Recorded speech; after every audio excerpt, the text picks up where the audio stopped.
చెప్పట్లు అలాగే మేయర్ గారికి కూడా సత్కారం పాఠశాల ఆధ్వర్యంలో చిరు సత్కారం చెప్పట్ల మధ్య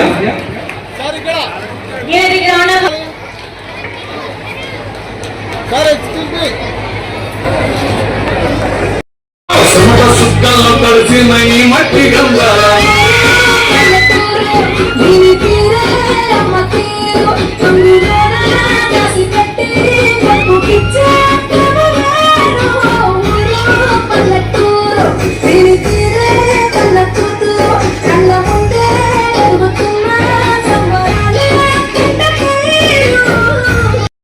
పాఠశాలలో education pest, education day and cultural fest నిర్వహించడం జరిగింది. ప్రతిరోజు చదువులో నిమగ్నమై ఉన్న చిన్నారులకి ఉత్సాహంగా ఉండడం కోసం ఈ కల్చరల్ ఫెస్ట్ నిర్వహించడం జరిగింది.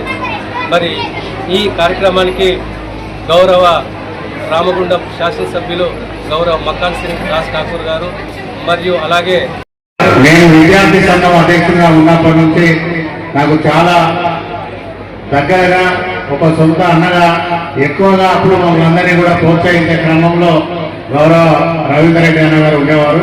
అప్పటి నుండి కూడా దాదాపు 35 సంవత్సరాల నుంచి ఇంతవరకు ఇంత పెద్ద కాంపిటేటివ్ జరుగుతూ ఉన్నది. కార్పొరేట్ స్కూల్స్ అన్ని కూడా ఈ ప్రాంతానికి వచ్చి పిల్లలందరినీ కూడా తీసుకెళ్లే క్రమంలో కూడా ఇంత భారీ స్టూడెంట్స్ తోటి దాదాపుగా 500 మంది స్టూడెంట్స్ తోటి ఈ స్కూల్ నడుపుతా ఉన్నారంటే నిజంగా వారిని అభినందించకపోతే ఇంతమంది విద్యార్థులను కూడా ఇంకా మెయింటైన్ చేస్తా ఉన్నారు అంటే గీతాంజలి స్కూల్ కు ఒక ప్రత్యేకత ఉన్నట్టు అర్థం.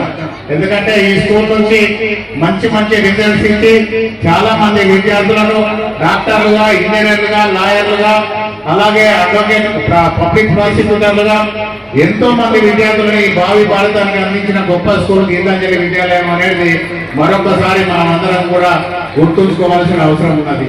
ఇప్పుడున్న పరిస్థితులలో ఎవరు కూడా పేరెంట్స్ అందరూ చిన్న ఉద్యోగస్తులైనా కూడా తక్కువ సంపాదన ఉన్నా కూడా వాళ్ళ పిల్లలందరినీ కూడా కార్పొరేట్ స్కూళ్లలో చదివించాలి, అక్కడ విద్య మంచిగా ఇస్తారని చెప్పి అపోహలో వెళ్తా ఉన్నారు. కానీ ఇక్కడ గత 30-35 సంవత్సరాలుగా చాలా మంది కరెస్పాండెంట్స్ అందరూ కూడా తమ శ్రమ కోర్చి తక్కువ ఫీజులతో కార్పొరేట్ స్కూల్లో సెకండ్ క్లాస్, థర్డ్ క్లాస్ 40-45 వేల ఫీజులు